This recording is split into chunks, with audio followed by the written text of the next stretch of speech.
श्री गिरिराज जी की कृपा से श्री राधा गोविंद सेवा संस्थान द्वारा आप सभी परम भगवतीय वैष्णवों के श्रद्धा और सहयोग से परम पवित्र पुरुषोत्तम मास अधिक मास, इस पुरुषोत्तम मास को क्यों कहते हैं अधिक मास? शास्त्रों में ऐसा लिखा है, किसी और महीने में अगर आप एक भागवत सुनते 7 दिन बैठकर तो आपको एक भागवत का फल मिलता है, और पुरुषोत्तम मास में अगर आप एक भागवत सुनते हैं तो आपको 100 भागवतों का फल प्राप्त होता है। अधिकस्य अधिकम फलम, हमारे ऋषि मुनियों ने कहा है कि जो अधिक मास है इसमें हम जो कुछ भी पुण्य करते हैं, जो कुछ भी सुकृत करते हैं, कोई भी सेवा करते हैं या कोई भी दान पुण्य करते हैं, उसका हमें 100 गुना, 1000 गुना, अनंत गुना फल निरंतर बढ़कर मिलता रहता है। जैसे चक्रवर्ती ब्याज के ऊपर ब्याज के ऊपर ब्याज लगती जाती है और वो कब कितना बढ़ जाती है हमें पता भी नहीं चलता। इसी तरह ये अक्षय फल को देने वाला, अक्षय पुण्य को देने वाला, अधिक से अधिक प्रभु की कृपा प्राप्त कराने वाला अधिक मास पुरुषोत्तम मास है। पुरुषोत्तम मास में लोग अनेक तरह के अनुष्ठान करते हैं, लेकिन सौभाग्यशाली होते हैं वो भक्त जन जो श्रीमद् भागवत की कथा श्रवण करते हैं।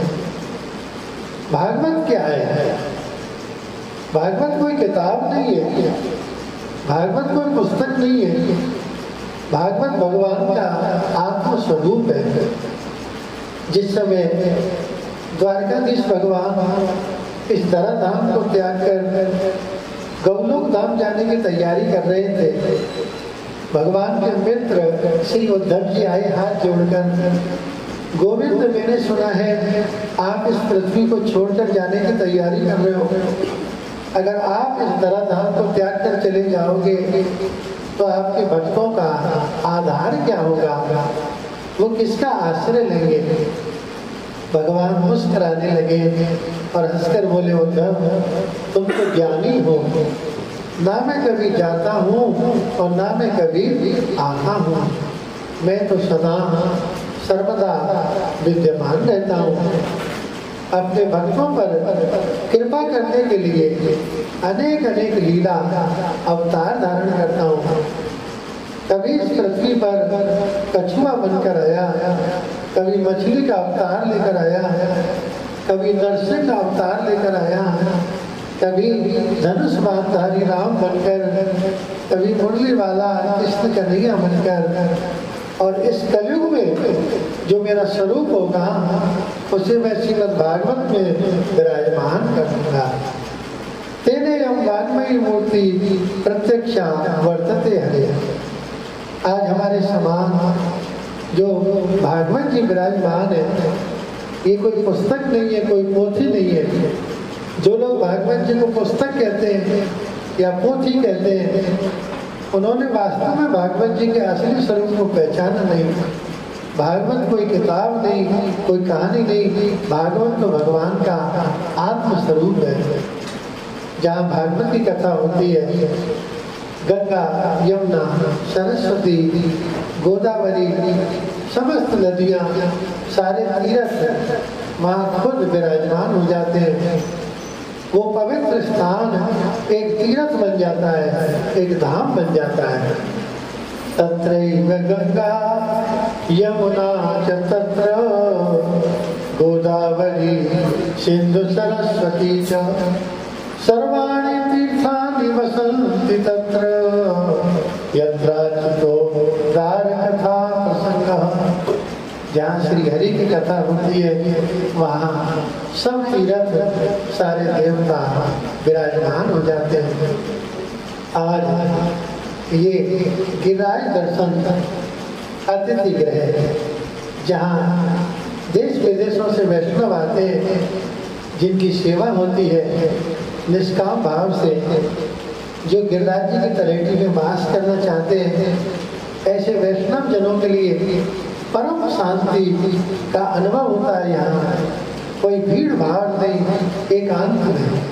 थोड़ा सा आप यहाँ की खिड़कियों से देखें, यहाँ की छत से देखें तो प्रत्यक्ष सामने गिरिराज जी के दर्शन होते हैं। इसीलिए इसका नाम गिरिराज दर्शन है। कभी आप ब्रजमंडल में आइए, कभी ऐसा सुअवसर आए, आप गिरिराज जी में 1-2 रात्रि विश्राम कीजिए। थोड़ा सा आप अंतर्मुखी होकर गिरिराज हरण प्रभु तेरी शरण इस मंत्र का जाप कीजिए। आपको प्रत्यक्ष श्री गिरिराज जी का साक्षात्कार इस दिव्य भूमि में होता है।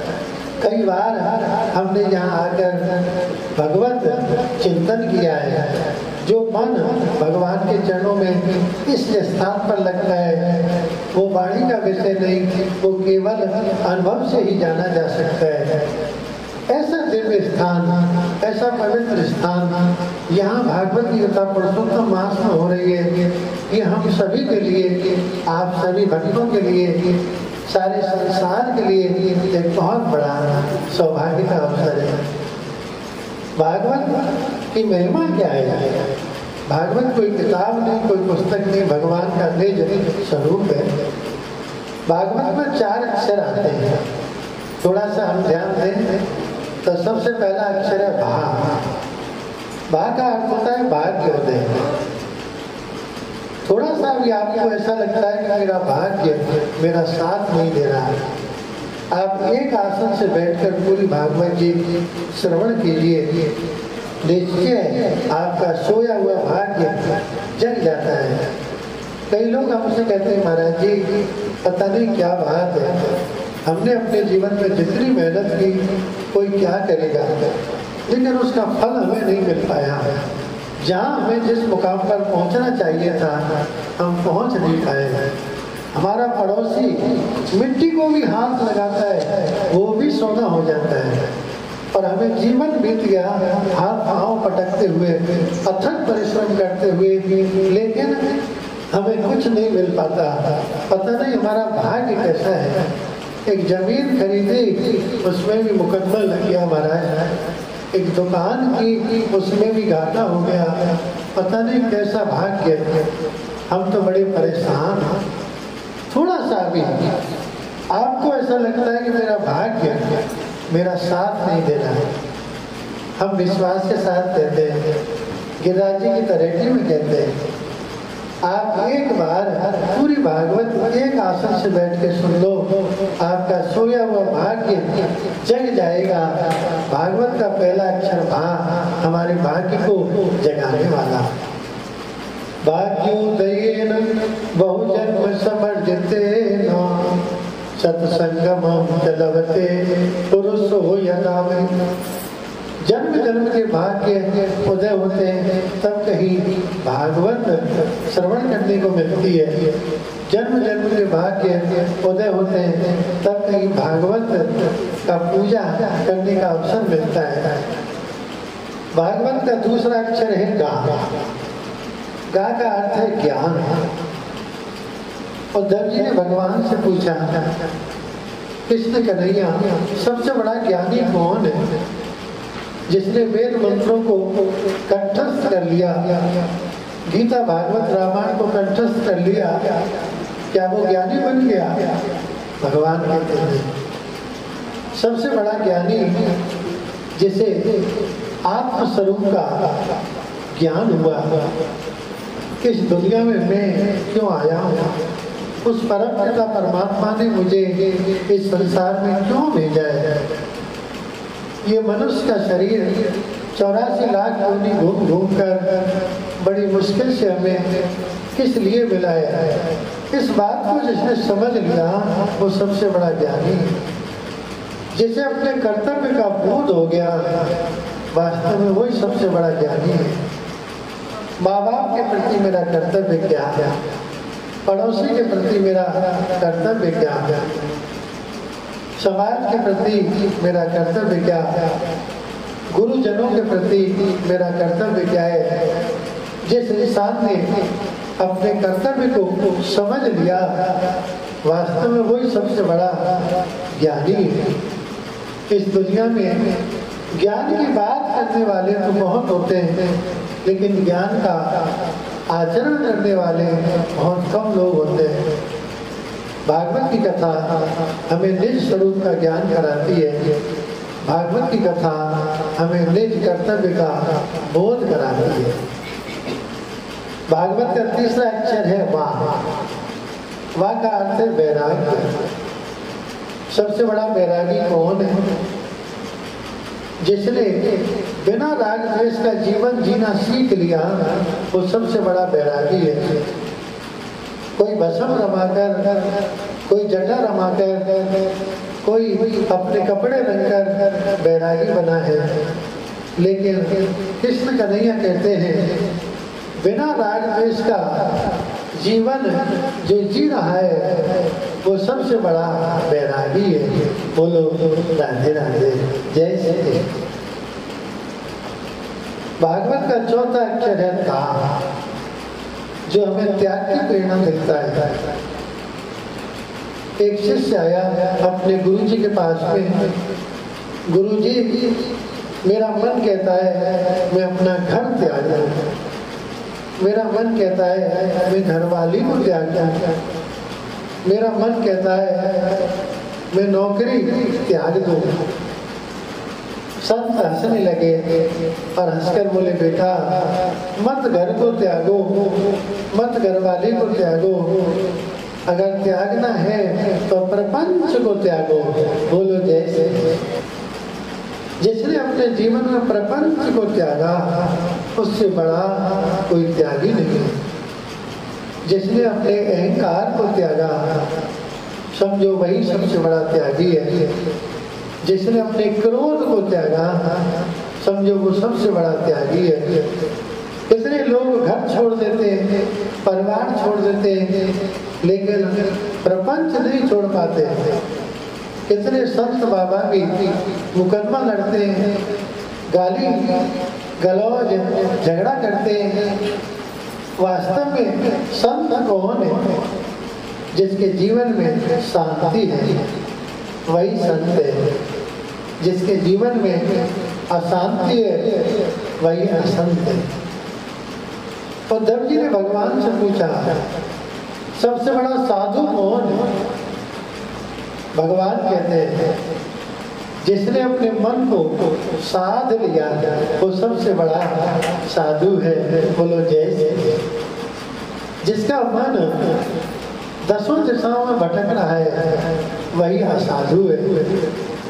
भागवत की कथा हमें जीवन का ज्ञान कराती है, हमें यथार्थ का बोध कराती है।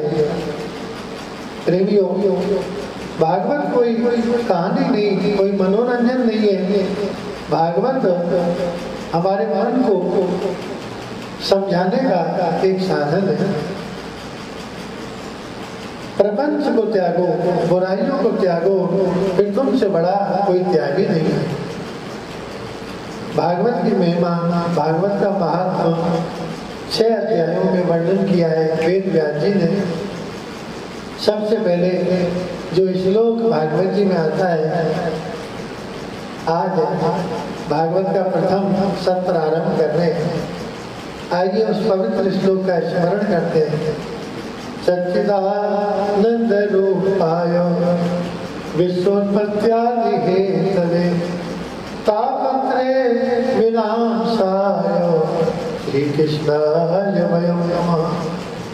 सत्य चित आनंद स्वरूप परमात्मा श्री कृष्ण कन्हैया जो सारे जगत का कष्ट दूर करते हैं, दैहिक दैविक भौतिक तीनों प्रकार के कष्टों से जो हमारी रक्षा करते हैं, ऐसे कृष्ण कन्हैया के चरणों में हम कोटि कोटि प्रणाम करते हैं, कोटि कोटि वंदन करते हैं।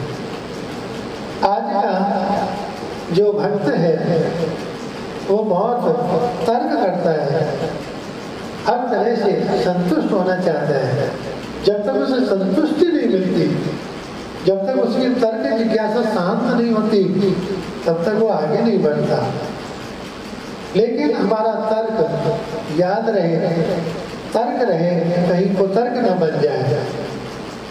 तर्क का अर्थ होता है किसी भी नई बात को जानने की जिज्ञासा, किसी भी नई बात को समझने का मन में संकल्प हो, फिर हम कोई भी प्रश्न करें तो वो तर्क कहलाता है।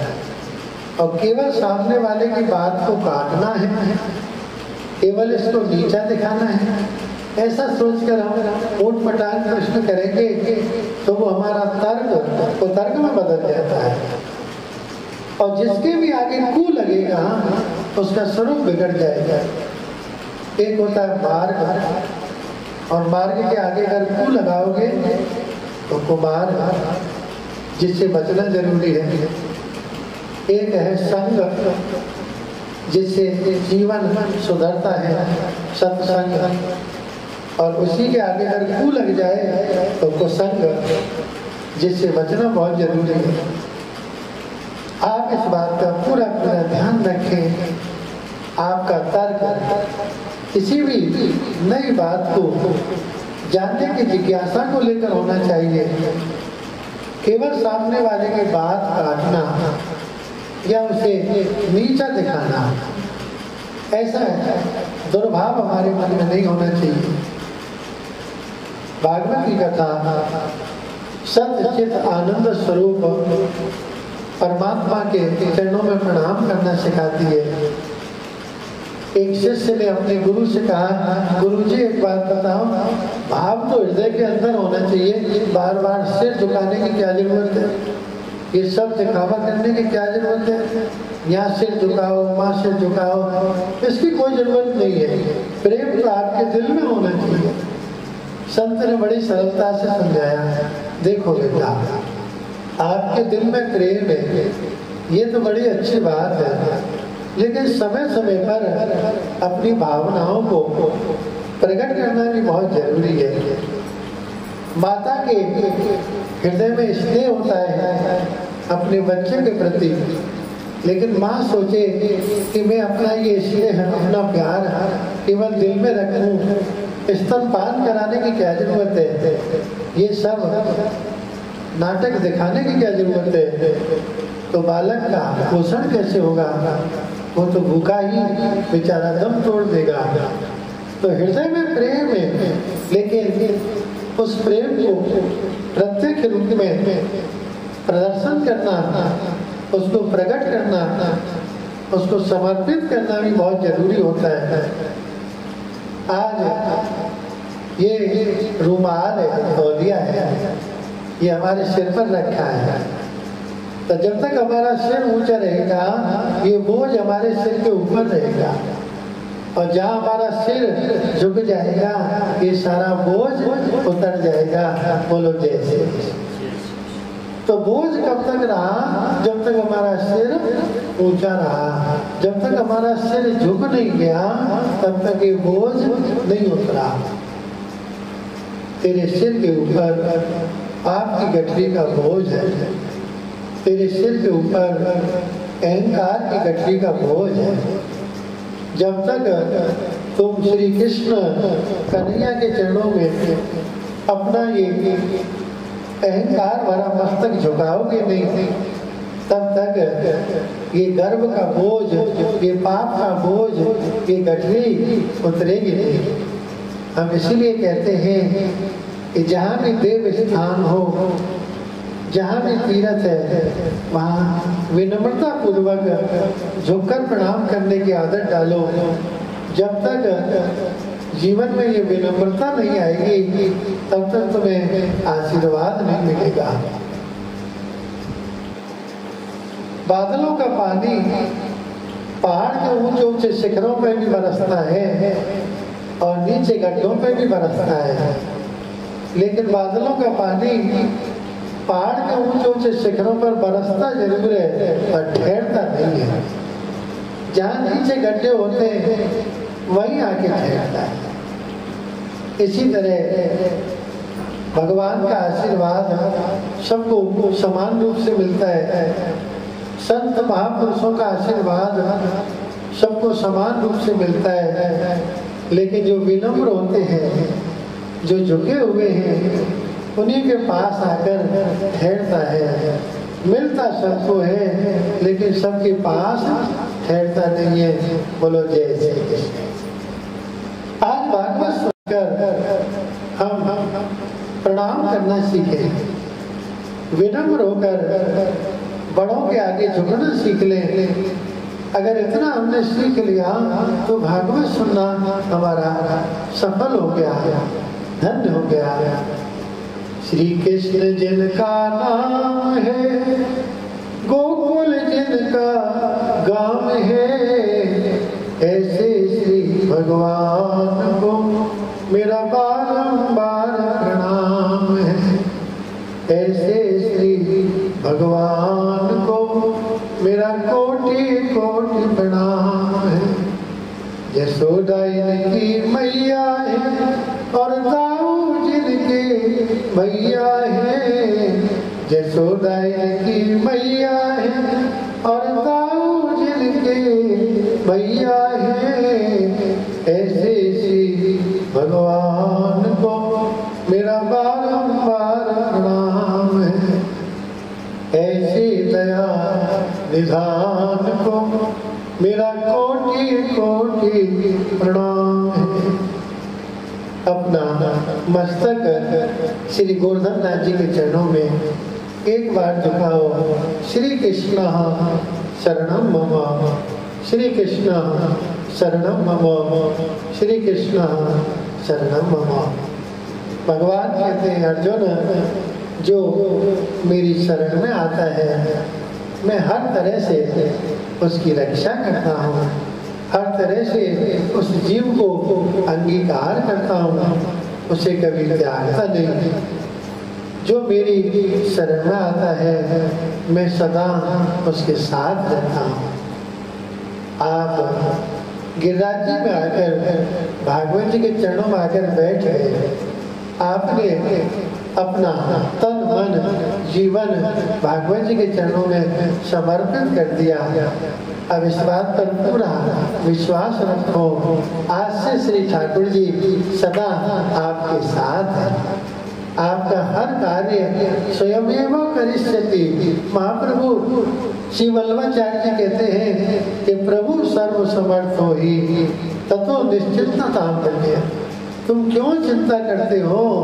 जो प्रभु है वो कर तुम, अकर तुम, अन्यथा कर तुम सामर्थ्यवान है। जो तुम सोच भी नहीं सकते वो मेरे प्रभु लीला कर जाते हैं। जो हम कभी विचार भी नहीं सकते वो कृपा मेरे गोविंद की हो जाती है। तो ऐसे प्रभु के चरणों में आकर भी अगर हमने चिंता की तो फिर हमने प्रभु को जाना नहीं, हम उन्हें समझ नहीं पाए। चिंता काफी न काल्या निवेदित आत्मा भी। महाप्रभु जी कहते हैं जिन्होंने आत्म निवेदन कर दिया प्रभु के चरणों में, उन्हें फिर चिंता करने की क्या जरूरत है। हमें चिंता नहीं अपनी, उन्हें चिंता हमारी है। हमें चिंता नहीं अपनी, उन्हें चिंता हमारी है। हमारी नाव का रक्षक गोवर्धन श्री गिरधारी है। हमारी नाव का रक्षक गोवर्धन श्री बनवारी है। भैया परसोत्तम मास में यही भरोसा लेकर, यही विश्वास लेकर गिरिराज जी की तरक्की में भागवत जी के चरणों में आकर हम और आप बैठे हैं। आज से हमारा जीवन तुम्हारे समर्पण है। गोविंद मेरे गिरवरधारी, अब आप ही लीला करो, आप ही कृपा करो। मैं तो कछु जानू ना हूँ कि वह श्री कृष्ण शरणम मम, श्री कृष्ण शरणम मम, श्री कृष्ण शरणम मम, या मंत्र को भाव से जाप करता रहूं और मेरी कोई कामना नहीं। भागवत जी की महिमा कौन वर्णन करे, कहाँ तक वर्णन करे। भागवत जी की महिमा तो अनंत है। बाबा भोलेनाथ ने पार्वती मैया को जो अमर कथा सुनाई, वो अमर कथा भी यही भागवत की कथा है। यही वो दिव्य कथा थी जो भगवान शिव ने पार्वती जी को सुनाई। और जब कथा नहीं लगी तो पार्वती जी को तो नींद आ गई, पर एक तोता को बच्चा पेड़ की खोतर में बैठ के भागवत श्रवण करने लगो और बड़ी लगन से कथा सुनते रहो। कभी कभी ऐसा होता है, हम जिन्हें सुनाना चाहते हैं वो सो जाते हैं, और जिन्हें नहीं सुनाना चाहते वो फिर भी सुन जाते हैं। बोलो जैसे कथा में स्थान बड़ा नहीं होता है, कथा में ध्यान बड़ा होता है। कोई बहुत आगे बैठता है लेकिन फिर भी बहुत पीछे रह जाता है, और कोई बहुत पीछे बैठा है लेकिन फिर भी अपनी लगन, अपने विश्वास के कारण बहुत आगे निकल जाता है। पार्वती जी बहुत आगे बैठी थी, फिर भी उनका ध्यान इधर उधर भटक गया, और तोते का बच्चा बहुत पीछे बैठा था और फिर भी भागवत की कथा सुनकर सबसे आगे निकल गया। बोलो सुखदेव जी महाराज। वो तोता भी धन्य है जो भागवत सुने, वो पक्षी भी धन्य है जो भागवत सुने, और वो इंसान भी किस काम का जो भागवत की अवज्ञा करे, भागवत श्रवण ना करे।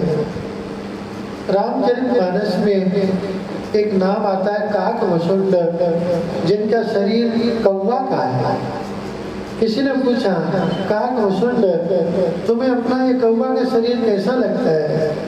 काक वसुंड बोले, वैसे तो कौवे का शरीर अच्छा नहीं होता, चांडाल पक्षी कहते हैं कौवा को, लेकिन जब से राम जी की भक्ति आई तब से ये कौवा का शरीर भी मुझे बहुत प्यारा लगता है।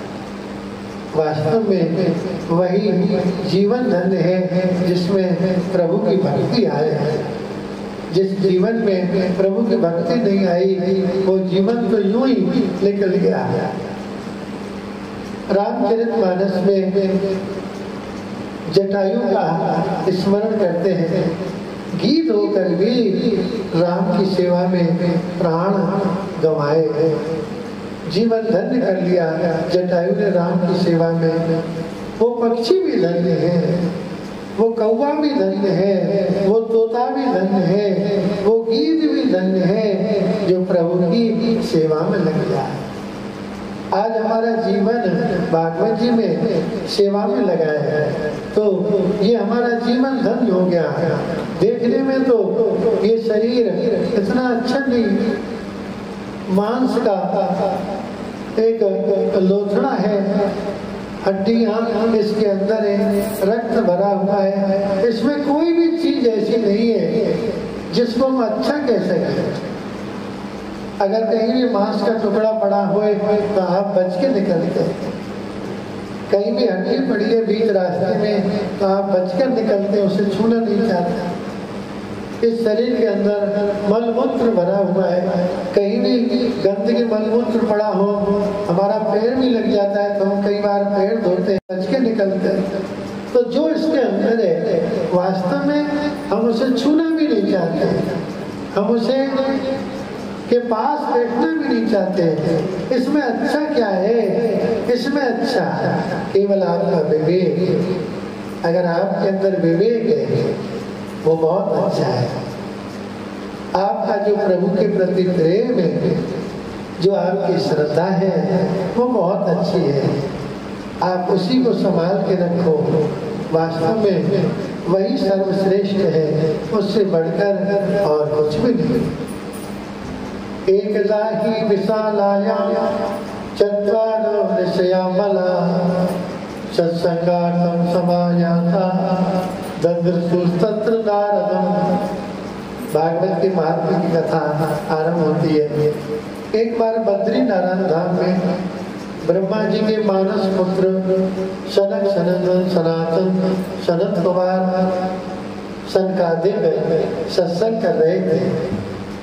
उसी समय नारद जी महाराज बड़ी जल्दी जल्दी दौड़कर आ रहे थे। सनकादिकों ने पूछा, भगवान त्वरितं गम्यते कुत्र कुतश्चागमनं तव इदानीं शून्यचित्तोऽसि गतवित्तो यथा। आप इतनी जल्दी जल्दी कहाँ से दौड़कर आ रहे हैं? आप इतनी जल्दी परेशान होकर कहाँ जा रहे हैं? हमें न बताइए मुनिवर, आपकी परेशानी का कारण। नारद जी ने कहा, मैं अपने दुख से दुखी नहीं हूँ, मैंने दूसरों को दुखी देखा है। और वास्तव में संत वही है जो दूसरों के दुख से दुखी हो जाए। महाराज, आपने किसको देखा दुखी? अहम तो पृथ्वी व्याप्तो ज्ञात्वा सर्वोत्तमा प्रीति पुष्करम च प्रयागं च काशी गोदावरी तथा। मैं समस्त लोगों में भ्रमण करता हुआ इस पृथ्वी पर आया। यहाँ मैंने क्या देखा कि कलयुग का प्रभाव चारों तरफ छाया हुआ है। तीर्थों में भी, मंदिरों में भी, आश्रमों में भी किसी न किसी रूप से कलयुग बैठा हुआ है। कहीं भी मेरे मन को शांति नहीं मिली। हर जगह प्रपंच की बातें, हर जगह स्वार्थ की बातें। मेरा मन बहुत दुखी हो गया। मैंने कहा चलो वृंदावन चलते हैं, वहाँ शांति मिली। अरे मन चल रे वृंदावन धाम, राधे राधे गाएंगे। मन चल रे वृंदावन धाम, राधे राधे गाएंगे। अरे राधे राधे गाएंगे, श्यामा श्यामा गाएंगे। चल वृंदावन धाम, राधे राधे गाएंगे। मिल जाएंगे श्यामा श्याम, राधे राधे गाएंगे। वृंदावन में बांके बिहारी, बांके बिहारी की लीला है न्यारी। उनके दर्शन करेंगे सुबह शाम, राधे राधे गाएंगे। मिल जाएंगे श्यामा श्याम, राधे राधे गाएंगे। मैं सब छोड़ के वृंदावन आ गया। लेकिन वृंदावन में जमुना जी के किनारे एक नयोई तमाशा वो देखने को मिला। एक बहुत सुंदर स्त्री बेचारी बैठी बैठी रो रही थी और उसके सामने दो वृद्ध पुरुष मूर्छित पड़े थे। मैंने कहा, देवी तुम कौन हो? मुझे देखकर रोने लगी। अहम भक्ति इति ख्याता इमौ में तनयौ। मैं भक्ति हूँ, बोलो भक्ति महारानी की। और ये दोनों मेरे बेटा हैं, ज्ञान और वैराग। मैंने आश्चर्य से देखा, माँ तो तरुणी है, जवान है, लेकिन पुत्र व्रत खड़े हैं। ऐसा कैसे हुआ देवी? मैं इस कलयुग के प्रभाव से पाखंड इतना बढ़ गया, मैं दुखी हो गई, जर्जर हो गई। इस कलयुग में इतना अज्ञान बढ़ गया, मेरा पुत्र ज्ञान भी दुर्बल हो गया। इस कलयुग में संचय की प्रवृत्ति, आसक्ति इतनी बढ़ गई कि मेरा पुत्र वैरागी भी दुर्बल हो गया, बहुत दुखी हो गया। जैसे तैसे अपने बेटाओं को लेकर मैं वृंदावन आई। यहाँ कृष्ण कन्हैया की लीला भूमि, यमुना का पुलिन। जैसे मैं आई, एक चमत्कार हुआ, मेरी सारी थकान दूर हो गई। धन्यम वृंदावनम भक्ति नृत्यति यत्र चा। और आज भी हम प्रत्यक्ष देखें, ब्रज में श्री धाम वृंदावन में आए के तो चारों ओर भक्ति के दर्शन होते, नाचती है भक्ति। कहीं मंदिरों में फूल बंगला, कहीं बिहारी जी के दर्शन, कहीं रास लीला, कहीं संतों के सत्संग प्रवचन सुनने को मिलते हैं। गली गली में भी लोगों के मुंह से एक ही बात सुनने को मिलती है, राधे राधे राधे राधे, जय श्री कृष्ण जय श्री कृष्ण। वास्तव में भक्ति महारानी नाचती है इस ब्रज भूमि में, तभी तो मेरे कृष्ण कन्हैया ने यहाँ वेणु वादन किया, यहाँ लीला रचाई। लेकिन ज्ञान वैराग मेरे पुत्र यहाँ भी मूर्छित पड़े। नारद जी ने ज्ञान वैराग को जगाने का प्रयास किया। अरे वैराग्य प्रबुद्धता, अरे ज्ञान जगो, अरे वैराग जगो, लेकिन ज्ञान वैराग नहीं जगे। वेद वेदांत घोषैष्य गीता पाठै मुहुर्मुहु, बार बार वेद मंत्रों का उच्चारण किया, बार बार गीता जी को पाठ सुनाया, लेकिन ज्ञान वैराग फिर भी नहीं जगे। नारद जी को पसीना है वो, अब कहा करूं, मैंने गीता सुनाई दी, मैंने वेद मंत्र सुनाए, ज्ञान वैराग कैसे जगे। मैं बहुत परेशान भयो, दुखी भयो। वायु में आकाशवाणी भई, मां चिंता गुरुदेव से सत्यतम तपोधन एतदर्थम तु सत्कर्म। अरे नारद, क्यों चिंता कर रहे हो, तुम सत्कर्म करो, ज्ञान भी जगेगा और वैराग भी जगेगा। अब मेरी समझ में जी बात नहीं आ रही कि वो सत्कर्म कौन सा है जो मुझे करना है। आकाशवाणी ने कहा था सत्कर्म करो, मैंने गीता को पाठ किया, मैंने वेद मंत्र को उच्चारण किया, ये भी तो सत्कर्म है, ये दुष्कर्म थोड़ी है। वो कौन सा सत्कर्म है जिसका इशारा आकाशवाणी दे गई, ये मेरी समझ में नहीं आ रहा। तब संकालिकों ने कहा सत्कर्म सूचको नूनो ज्ञान यज्ञ स्मृतो मुदई, श्रीमद् भागवताला सतु गीत सुखादिवी। सबसे बड़ा सत्कर्म भागवत की कथा है, इससे बढ़कर कोई सत्कर्म नहीं है, क्योंकि वेदोपनिषदा सारा जाता भागवत की कथा। वेद उपनिषद सबका सार भागवत जी में आ गया। जैसे एक गन्ने का जो रस है उसका पूरा सार शर्करा में, चीनी में आ जाता है। जैसे दूध से दही और दही से माखन निकालो तो माखन सबका सार है। इसी तरह वेद पुराण उपनिषद सबका मंथन करके जो सार, जो तत्व प्रकट हुआ, वही श्रीमद् भागवत में हमें प्राप्त होता है। तो भागवत वेदोपनिषदा सारा जाता भागवत। आप भागवत की कथा सुनाओ। नारद जी बोले भगवान क्या हो भागवत, मैं तो जानू नहीं, आप कृपा करो, आप कोई भागवत सुनाओ। गंगा जी के किनारे हरिद्वार में संकाले भागवत की कथा सुनाई भी लगी, और नारद जी एक जिज्ञासु बालक की तरह कथा सुनने बैठ गए। कबो कथा सुनने को अवसर मिले तो ज्ञानी बन के कथा मत सुनो। अगर ज्ञानी बन के सुनोगे तो तुम कुछ भी ग्रहण नहीं कर पाओगे। हमेशा एक बालक की तरह जिज्ञासु बन के कथा सुनोगे तो तुम्हें भागवत जी में से बहुत कुछ सुनने को मिलेगा, बहुत कुछ सीखने को मिलेगा। अज्ञानी बालक की तरह हाथ जोड़ के बैठ गए।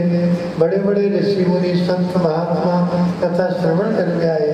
भक्ति महारानी आई अपने बेटान को लेके ज्ञान वैराग, और जब कथा हुई, कथा के बाद में जब कीर्तन हमें लगो तो बड़ा चमत्कार भयो। भक्ति महारानी खड़ी है कि नाच में लगी कीर्तन में, और भक्ति नाचे और ज्ञान वैराग्य नाच में लगे। जो मूर्छित पड़े धीरे धीरे उनकी आंख खुल गई और एकदम खड़े हैं, ज्ञानो नाचे और वैराग्यो नाचे। अब तो भक्ति ज्ञान वैराग वृंदावन में नाच रहे हैं भागवत को रसपान करके। श्री कृष्ण गोविंद हरे मुरारे, हे नाथ नारायण वासुदेवा,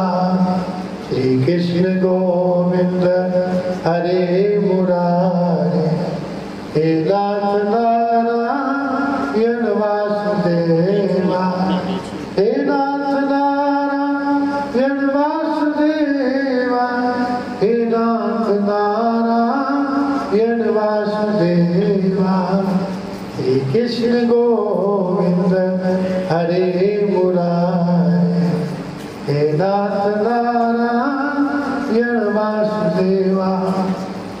भक्ति सुतौ कर्णौ गृहीत्वा, प्रेमैक रूपा सहसा विरासी, श्री कृष्ण गोविंद हरे मुरारे, नाथेति नामानि मोर बदन्ति।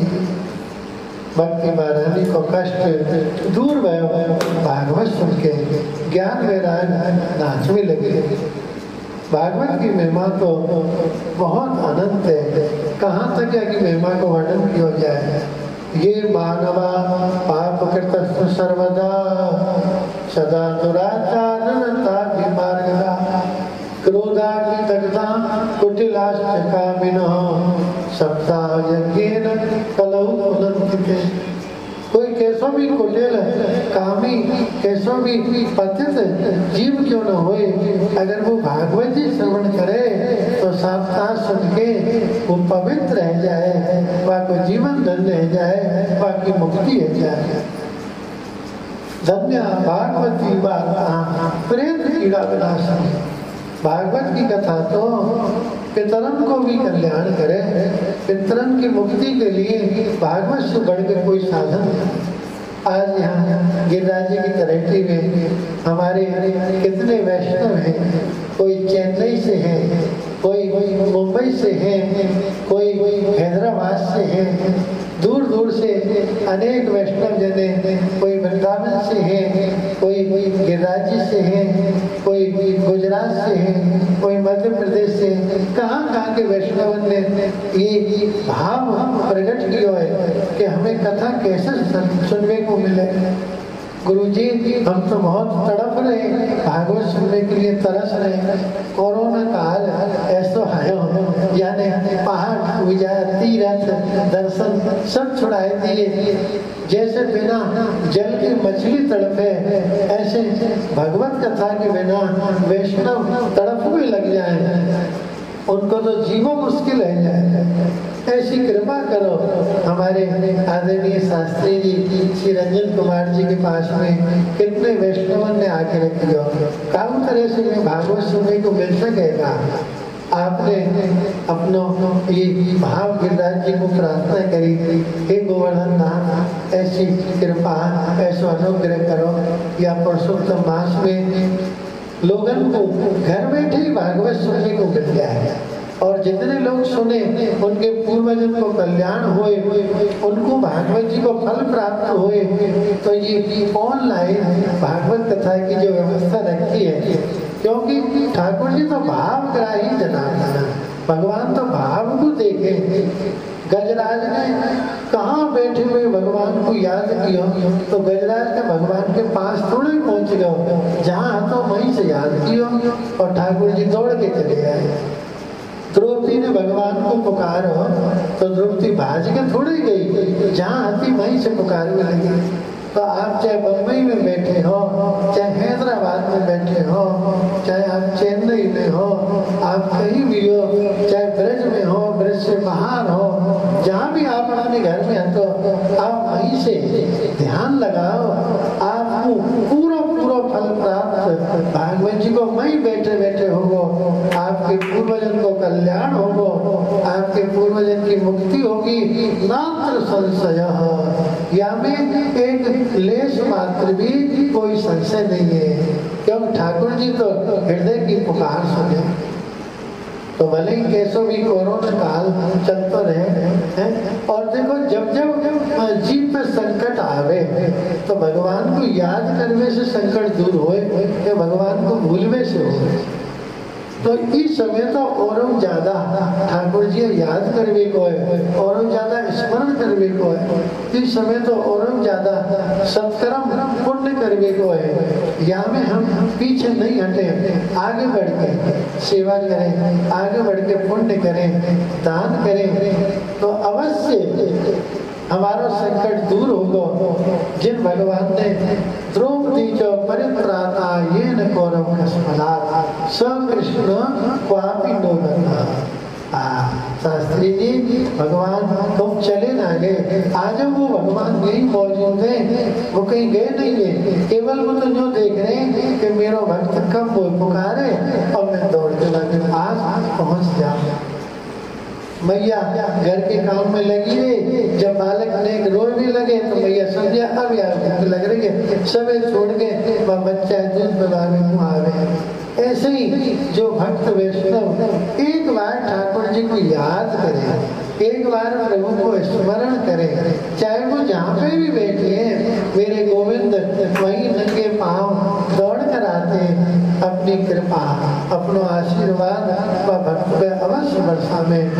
ये जो भागवत की कथा है, ये ऐसी कथाएं जो सीधे हृदय को तार हमारा भाव ठाकुर जी से जुड़ हुआ है। यह कथा को तो 1000 गुना ज्यादा फल मिलेगा। बोलो जय श्री कृष्ण। या में कोई दिखावा नहीं, कोई दुनिया की कोई बनावट नहीं, कोई औपचारिकता नहीं, कोई भी ये केवल भाव से ठाकुर जी को चिंतन करना है और यही भाव से आनंद रह जाए। क्योंकि भाव का भूखा हूँ मैं और भाव ही एक सार है। भाव से जो मुझको ध्यावे उसका बेड़ा पार। भाव बिन सर्वस्व दे दे मैं कभी लेता नहीं। भाव बिन सर्वस्व दे दे मैं कभी लेता नहीं। और भाव से एक फूल दे दे वो मुझे स्वीकार है। भाव से एक फूल दे दे वो मुझे स्वीकार है। आज लोगों ने यहाँ जो पूजन किया है, कैसे कैसे देवता यहाँ विराजमान है, पत्र पुष्प नैवेद्य जो आपने भाव से अर्पण किया है, ठाकुर जी यही से सदा प्रसन्न है।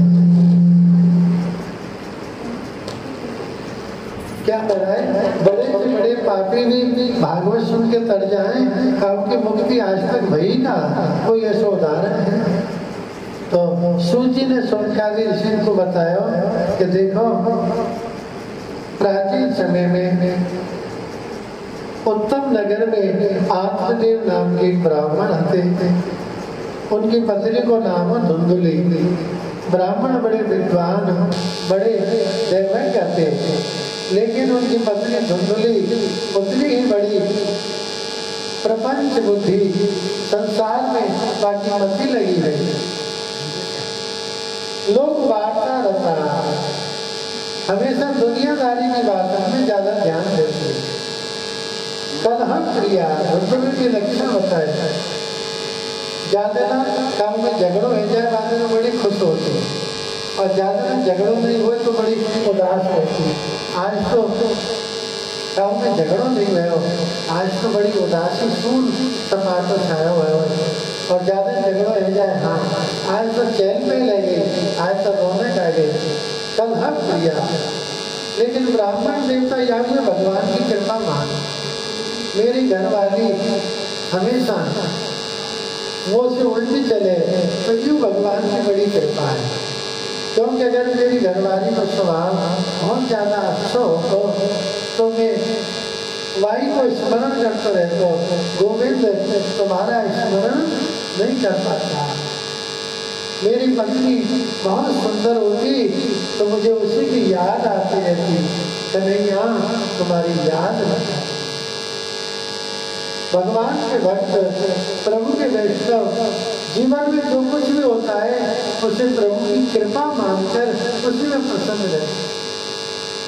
लेकिन एक दिन ब्राह्मण देवता बहुत दुखी हुए क्योंकि उनके कोई संतान नहीं, उनको चित्त बहुत उदास है। वो कौन मुझे जलदान करेगा, कौन मेरे श्राद्ध करेगा, कैसे मेरी गति होगी। शास्त्रों में लिखा है अपुत्र से गति नाश। मेरे संतान नहीं है, मैं जी के क्या करूँ, बहुत दुखी है, एक तालाब में डूब के मरने को विचार किया। लेकिन वही समय एक सन्यासी महात्मा प्रकट हुए और उन्हें ब्राह्मण को हाथ पकड़ के खींच लिया। क्या कह रहे हो ब्राह्मण देवता, आप तो भागवत जी के विद्वान हो, आप तो बड़े ज्ञानी हो, क्या इस कुंड में डूबकर मरने से दोनों का अंत हो जाएगा? नहीं होगा। आप के भाग्य में संतान नहीं है, मैंने आपको भाग्य पढ़ के देख लियो है।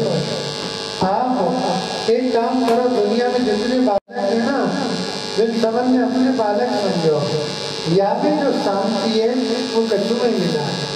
और कोई जरूरी नहीं है कि सबकी संतान सुपात्र हो जाए। कितने लोग तो संतान की वजह से बहुत दुखी रहते हैं, महाराज हमारी तो संतान राक्षस है, हम तो बहुत दुखी हैं और सबरे सुख हैं, पर हम तो संतान से बहुत। तो यह दुनिया में कोई जरूरी ना है कि संतान वालों सुखी रहे, यानी तुम संतान की अभिलाषा को त्याग दो। और एक बात सुनो, तुम्हें एक बढ़िया रास्ता बताऊं, तुम गोपाल जी को अपना बालक समझो, या में जो आनंद है वो कछु में भी ना है।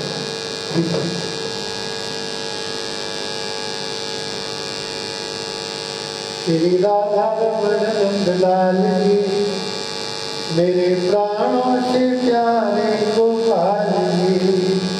श्री राधा रमण नंदन, मेरे प्राणों से प्यारे गोपाल जी। श्री राधा रमण नंदलाल जी, श्री राधा रमण नंदलाल जी, मेरे राधा रमण नंदलाल जी, मेरे प्राणों से प्यारे गोपाल जी।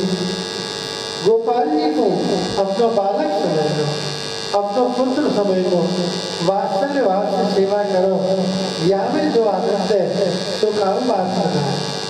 लेकिन ब्राह्मण बोले, बाबा विवेकेन भवेत् पुत्रं देहि बलादपि, आप हमें ज्ञान मत हो, हमें तो संतान चाहिए।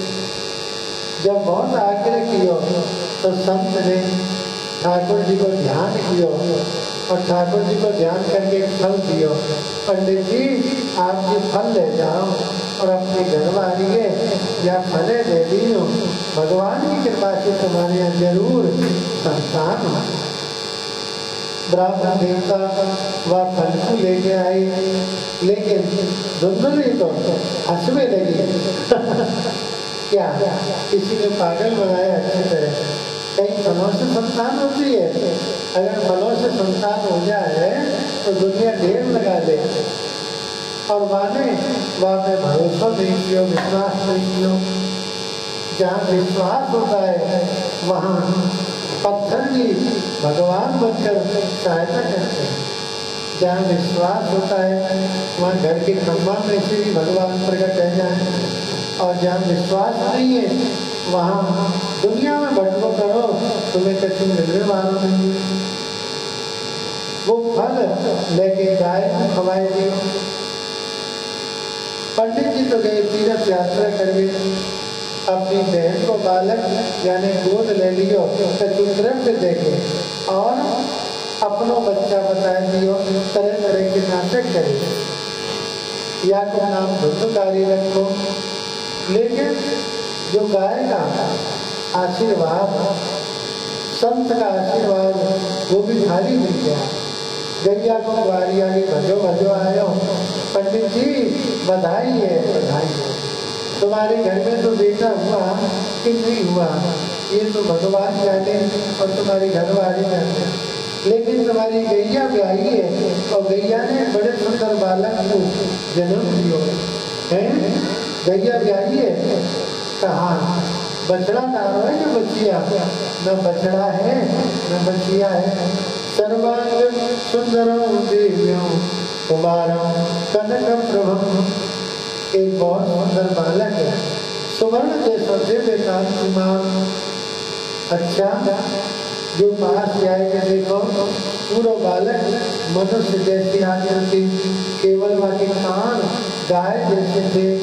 गो सदृशम कर्म यस्यहं सह गोकर्णम, जिसके गाय की तरह कान है उसका नाम गोकर्ण रखो। बोलो गोकर्ण जी महाराज। दोनों बालकों में बहुत बड़ा अंतर है, क्योंकि एक झूठ और कपट की संस्थान और एक संत का आशीर्वाद। गोकर्ण पंडितों ज्ञानी धुंधकारी महाखल। गोकर्ण बहुत बड़े ज्ञानी विद्वान पंडित रहे और धुंधकारी बहुत बड़ा दुष्ट पतित रहे। राहगीरों को लूट हो, पार हो, जीव जंतु को खाए हो, या की आदत बन गई। वेश्यागामी मदरा पान करे, सबरी बुराइयां के जीवन में आई। ऐसा धुंधकारी हर गांव से झगड़ों करे, सबको परेशान करे। एक दिन पंडित जी बहुत दुखी हुए और पंडित जी दुखी है कि अपने घर को छोड़ के जंगल में श्रीमद् भागवत जी को पाठ करने लगे। तब उनको शांति मिली। कोई अच्छा नहीं, प्रतिष्ठा नहीं, कोई दुखम व्यक्ति, कहाँ जाऊँ, मेरा दुख कैसे दूर हो। कुपुत्र दुखदायक हो, या दुनिया में कुपुत्र बहुत बड़ा कष्ट है। अब घर में अकेली मैया रह गई। धुंधकारी ने एक अपनी मैया से झगड़ो किया। कौन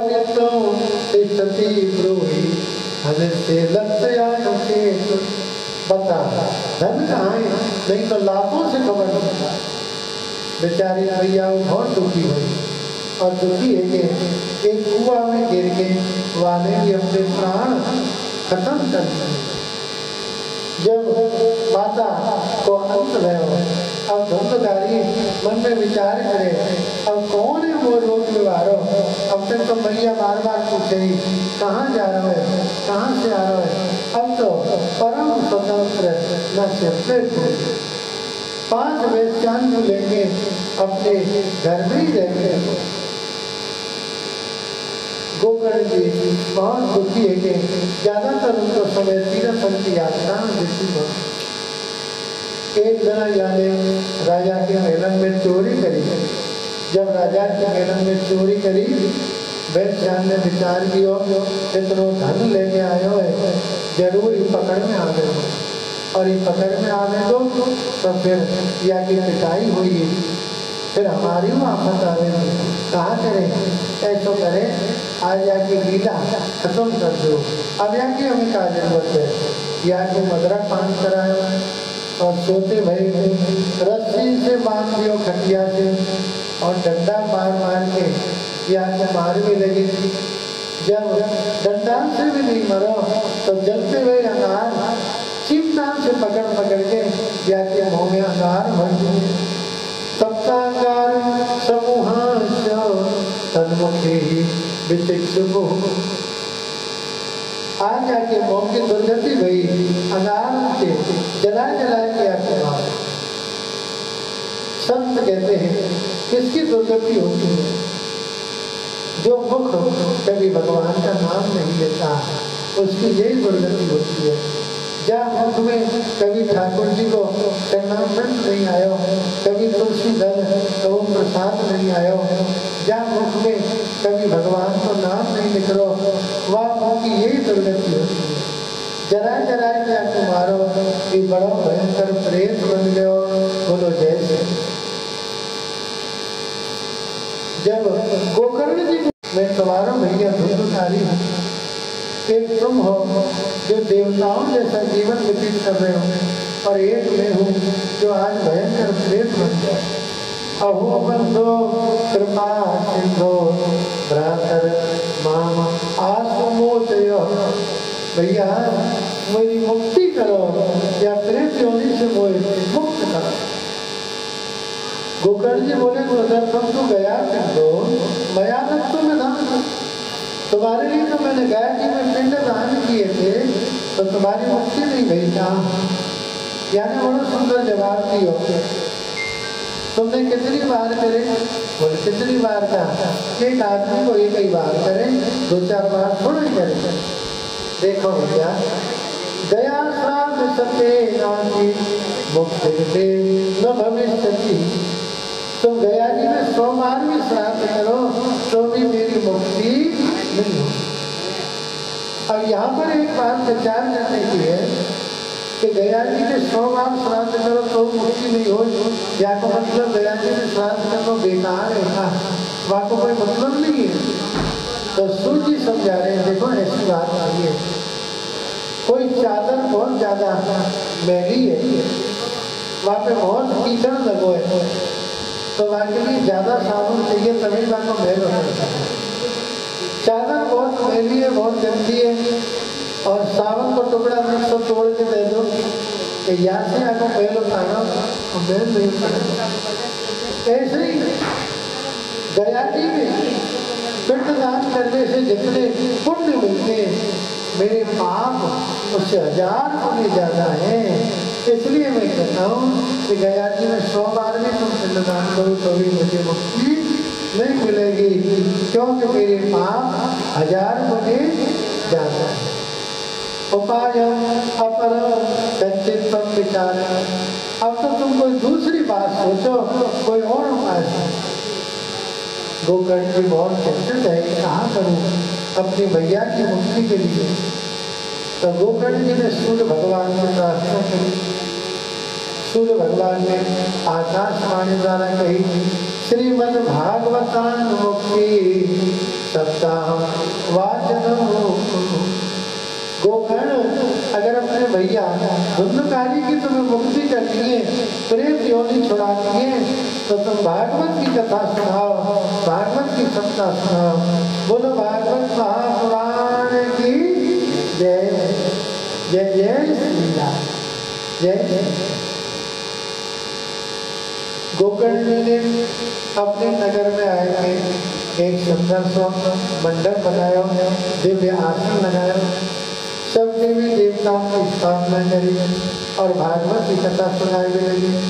इतनी भीड़ रह गई वहाँ पे सुनने वाले की कि सुई रखने को भी जगह थी, क्योंकि भागवत की कथा कहाँ मिले सुनने को, जहाँ पतो परे वही दौड़ा चला आए हो। और इतनी भीड़ कि जाके भी कथा कर रहे, वहाँ के पेट में कोई जगह ही नहीं बची। तो जैसे ये गमला लगे हैं, ये तुलसी लगी है, ऐसे वहाँ पे बासन को मंडप बनता पहले, तो बासन को मंडप, तो वहाँ पे एक पूर्व बास तो वायु रूप से धुंधकारी प्रवेश कर गो और वहीं बैठ के कथा सुनने लगो। धुंधकारी की कथा हमें ये संदेश देती है, कभी भी भागवत सुनो तो जी मत सोचो कि मेरे गाने अच्छा गद्दा मिले बैठने को, कि तकिया मिले, कि सोफा सेट मिले, कि कब अच्छी जगह पे बैठे। जहाँ कोने में जहाँ तो छोटी मोटी जगह मिल जाए वहीं बैठ के कथा। केवल एक बात सोचो कि कथा का शब्द हमारे कान में आता रहे, कथा हमारे हृदय में हृदयंगम होती रहे।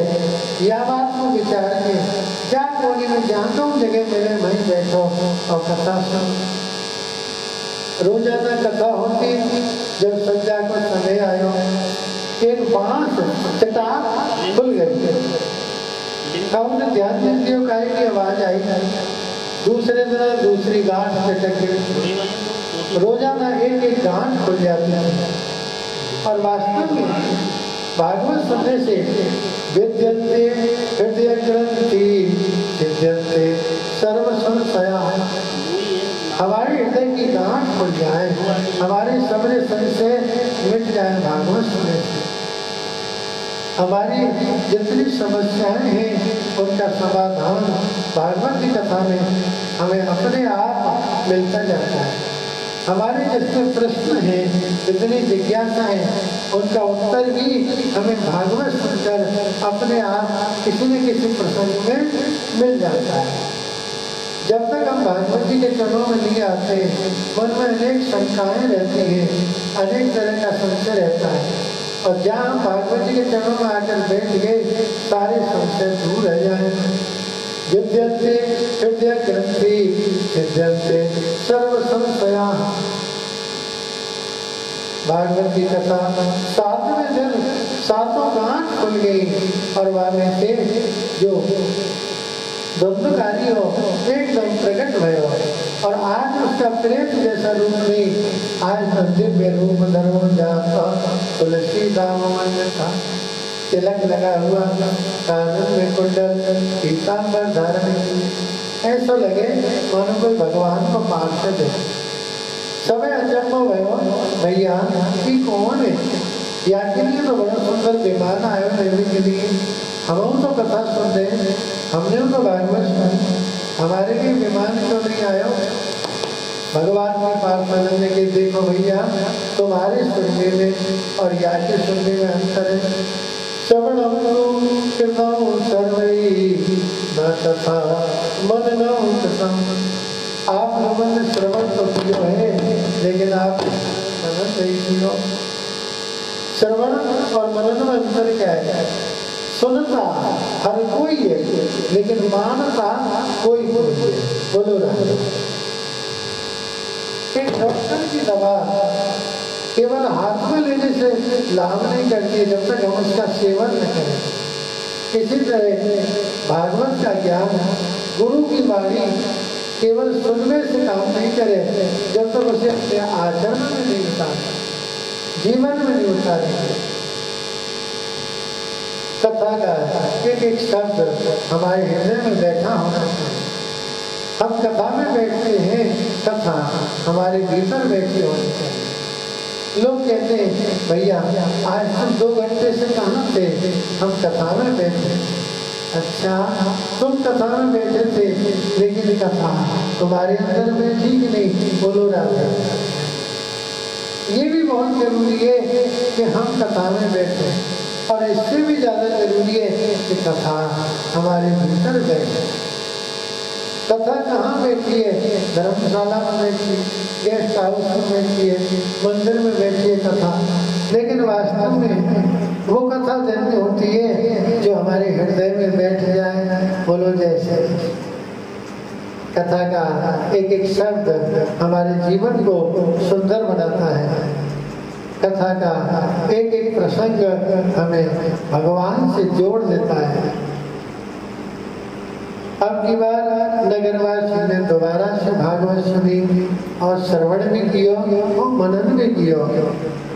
दिन में जा कथा को श्रवण करें, रात्रि में वह को मनन चिंतन करें।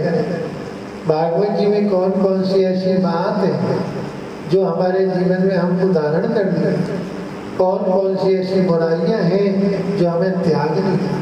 भागवत की कथा दर्पण के समान होती है। जैसे दर्पण में देखकर हमें पता लगता है हमारे मुंह पर कहाँ कालिक लगी है, हमारे मुंह पर कहाँ दाग लगा है और हम उसे पोंछ कर साफ कर लेते हैं। इसी तरह जब भागवत श्रवण करते हैं तो पता चलता है हमारे जीवन में कहाँ बुराइयां हैं, कौन कौन सी बुराइयां जिनको हमें त्यागना है, कौन कौन सी अच्छाइयां हैं जिन्हें हमें जीवन में धारण करना है। जो इस तरह भागवत श्रवण करेगा समझो उसने भागवत का मनन किया। सुनता तो हर कोई है लेकिन समझता कोई कोई है। सुनता तो हर कोई है लेकिन मानता कोई कोई है। कथा का एक एक शब्द हमारे हृदय में उतर जाए, हमारे जीवन में उतरे, हमारे आचरण में उतरे। हम भागवत की तरह ये प्रार्थना करते हैं भागवत जी 7 दिन की कथा हमारे जीवन में, हमारे हृदय में परिवर्तन लाए। वास्तव में कथा सुनना उसी का सफल है जिसका जीवन बदल गया है, जिसके जीवन में परिवर्तन हो गया है। जब धुंधकारी आया था भागवत सुनने तो प्रेत रूप में आया था और 7वें दिन जब कथा सुनकर गया तो देवता स्वरूप हो गया, एकदम बदल गया। लोग कहने लगे भैया ये कौन है, कोई भगवत स्वरूप है, ठाकुर जी को पार्षद है, कौन है ये, दिव्य रूप धरो जाता तुलसी दाम मंडित, कौन है ये। लोग पहचान नहीं पाए। तो 7 दिन भागवत सुनने के बाद भी हम बदल जाए, हमारा स्वरूप बदल जाए, हमारा व्यवहार बदल जाए, हमारी जीवन शैली बदल जाए, लोग अचंभा करें ये क्या हुआ, कथा क्या हुई, कथा सुनकर तो एकदम बदल गया, हम तो सोचते भी नहीं थे कि ये इंसान बदल जाएगा, ये क्या हुआ, ये चमत्कार। आज भागवत सुनकर दुखकारी की मुक्ति हुई। धन्या भागवती वार्ता प्रेत पीड़ा विनाशिनी। भागवत की कथा धन्य है, जो कथा सुनता है उसे प्रेत बनना ही नहीं पड़ता, उसके जीवन में ऐसी नौबत नहीं आती तो वो प्रेत बने। और यदि किसी तरह किसी को प्रेत योनि मिल भी गई है तो हम उसके नाम से, उसके गोत्र से, जैसा यहाँ पर इस भागवत पारायण में हो रहा है कि अनेक यजमानों के नाम, उनके गोत्र बोलकर संकल्प किया जा रहा है। इस भागवत का जो पुण्य है वो उन दिव्य पवित्र आत्माओं को भी मिले जो देवलोक में वास कर रही है, उनको भी भागवत का संपूर्ण फल पुरुषोत्तम मास में प्राप्त हो। तो अगर हम भागवत जी की कथा कराते हैं, अपने पूर्वजों का नाम लेकर उनका गोत्र उच्चारण करके उसका पुण्य अर्पण करते हैं, तो ये सीधा पुण्य उन्हें मिलता है और उन्हें भी प्रेत योनि से मुक्ति मिलती है, भगवत चरणारविंदों में निवास मिलता है। जैसे दुष्टकारी की मुक्ति हुई भागवत सुनकर, ऐसे सारे जगत का कल्याण भागवत से होता है। बोलो भागवत महापुराण की। भागवत सुनने के नियम क्या है? सबसे बड़ा नियम तो ये है कि जो कुछ भी सुनो उसे याद रखो, उसे जीवन में धारण करो, ब्रह्मचर्य का पालन करना, सात्विक आहार करना, मन वाणी से किसी का दिल नहीं दुखाना, किसी को पीड़ा नहीं पहुंचानी। जहाँ भागवत होती है, न जाने किस रूप में भगवान, कभी अतिथि बनकर, कभी गाय के रूप में, कभी संत के रूप में, कभी ब्राह्मण के रूप में, किसी न किसी रूप से भगवान जहाँ भागवत होती है वहाँ जरूर पधारते हैं। लेकिन हम समझते हैं ये गाय अंदर क्यों घुस रही है, कभी डंडा मार के गाय को भगा देते हैं, ये अतिथि कौन है, ये बाबा कौन है, इसको कभी देखा नहीं, कहीं हमारा सामान उठा के न चल दे, तो हम कभी भ्रमित हो जाते हैं। और वास्तव में जो भगवान हमारे यज्ञ में आते हैं हम उन्हें पहचान नहीं पाते और उनका तिरस्कार हमसे हो जाता है। जिनकी कथा हो रही है, जिनका यज्ञ हो रहा है, उन्हीं का हम अनादर कर देते हैं, पहचान नहीं पाते। तो तुलसी या संसार में सबसे मिली ये धार, ना जाने किस वेश में मेरा नारायण मिल जाए, ना जाने किस वेश में मेरा नारायण मिल जाए। द्वार पर आने वाले हर जीव का यथा समय यथोचित सम्मान करना, भगवत स्वरूप मान के अतिथि देवो भव की भावना से यज्ञ भागवत होना चाहिए। भागवत की कथा भगवान को निज स्वरूप है। आज भागवत जी की महिमा को जो स्मरण किए हुए गिरिराज जी की तरेटी में बैठ के श्री राधा गोविंद सेवा संस्थान के जितने भी सदस्यगण हैं, जो भी जुड़े हैं वैष्णव जन, आपकी श्रद्धा, आपकी भक्ति, आपका भाव यहाँ तक गिरिराज जी के चरणों तक सीधा पहुँच रहा है। और इस कथा के माध्यम से जहाँ भी आप हैं आप सुरक्षित रहें। जैसा कि हमारे माननीय प्रधानमंत्री जी कहते हैं कि उचित दूरी बनाकर रखें। हमारे शारीरिक दूरी हो, लेकिन हमारे विचारों में एकता होनी चाहिए, हमारे मनों में फर्क नहीं होना चाहिए, हमारे मन की दूरी नहीं होनी चाहिए, हमारे तन की दूरी भले बनी है। तो चाहे आप कहीं भी बैठे हो, आपका तन कहीं भी है, लेकिन आप मन से मन मना भव मद भक्तो मद याजी माम नमस्ते। भगवान कहते हैं तू मन मना हो जा। मन मना का मतलब अपना मन मुझे अर्पण कर दे।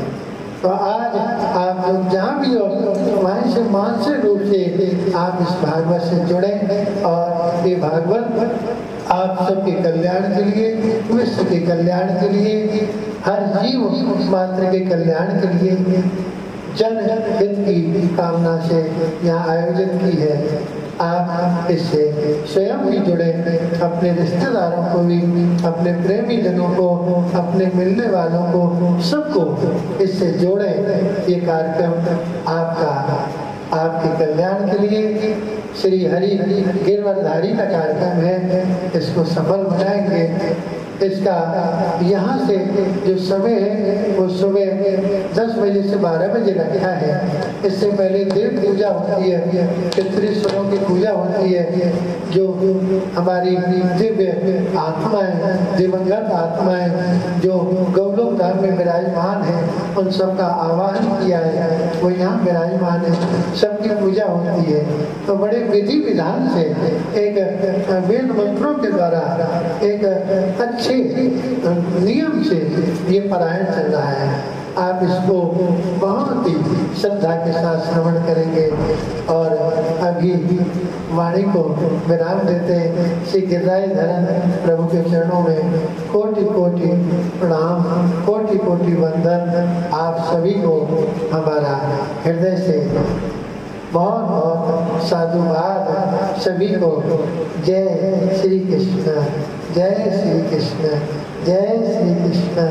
सर्वे भवन्तु सुखिनः, सर्वे सन्तु निरामयाः, सर्वे भद्राणि पश्यन्ति मा कश्चित् दुःखभाग् भवेत्। श्री कृष्ण शरणं मम, श्री कृष्ण शरणं मम, श्री कृष्ण शरणं। हरे कृष्ण की जय, आरती बाल कृष्ण की जय, तन मन धन न्योछावे की जय, तन मन धन न्योछावे की जय। श्री असुता को परम दुलारो, श्री असुता को परम दुलारो, अखियन को तारो, बाबा की अखियन को तारो, गोपिन के कानन को प्यारो, गोपिन के कानन को प्यारो। इनके प्राण छावर कीजिए, इन पर प्राण छावर कीजिए।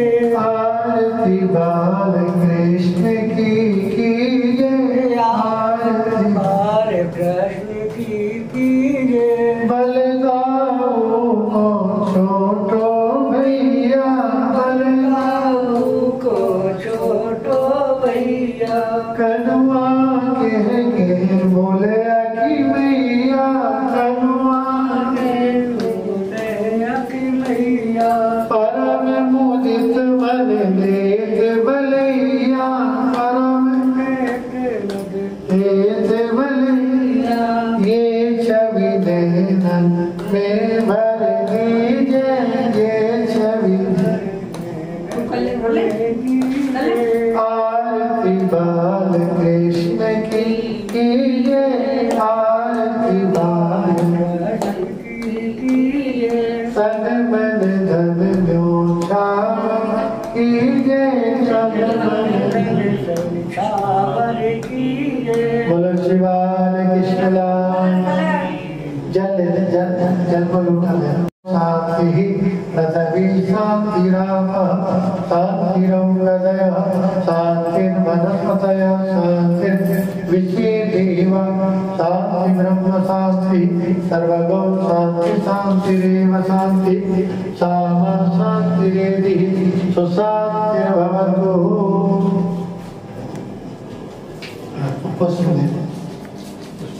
थोड़े थोड़े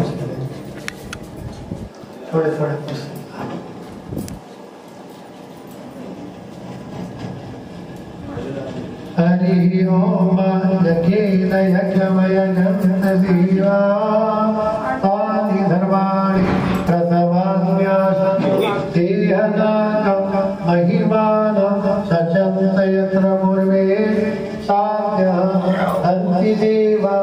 हरि ओम शिवन्तिकावकुलच पकपाटलाब्धी पूर्णानजात गर्भी प्रदसाल पुष्पै बिल्व प्रवाल तुलसी दलमञ्जरी त्वां पूजयामि जगति स्वरमे प्रसीद। बालासुगन्धपुष्पाणि यथा कालोद्भवानि च पुष्पाञ्जलि मया दत्तो गृहाणो परमेश्वर। मन्त्रपुष्पाञ्जलिं समर्पयामि।